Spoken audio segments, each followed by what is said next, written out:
Et Julia, vous êtes ma complice, puisqu'on ne parle que de complice ce matin, on va terminer avec vous, avec une bonne dose de choses trop mignonnes, mais attention tout de même, me dites-vous. Exactement, regardez comme il est mignon. C'est un chien panda, figurez-vous. Alors évidemment, on craque, évidemment, on trouve ça absolument génial et on a envie de le papouiller. Sauf que voilà, évidemment, ces chiens pandas, ils font polémique. Ils nous viennent d'un café en Chine, un café qui fait le tour du monde avec évidemment cette information.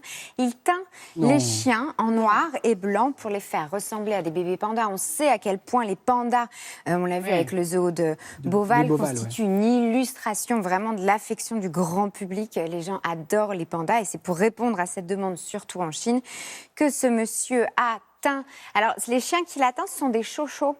Je ne sais pas si vous voyez, normalement, c'est des chiens qui sont roux. La langue bleue. Exactement, regardez, j'en ai un là, un chocho. Voilà ce que c'est normalement un chocho, des très grosses peluches. Mais c'est mauvais pour la santé du chien. C'est évidemment mauvais pour le chien, même s'il prétend que les teintures sont des bonnes teintures. De toute façon, teindre un chien, en règle générale, c'est de toute façon pas bon pour sa peau. Un hashtag a été créé qui s'appelle « Teindre un chien en panda pour 1500 yuan ». Succès énorme, 170 millions de vues sur Weibo, qui est le Twitter chinois.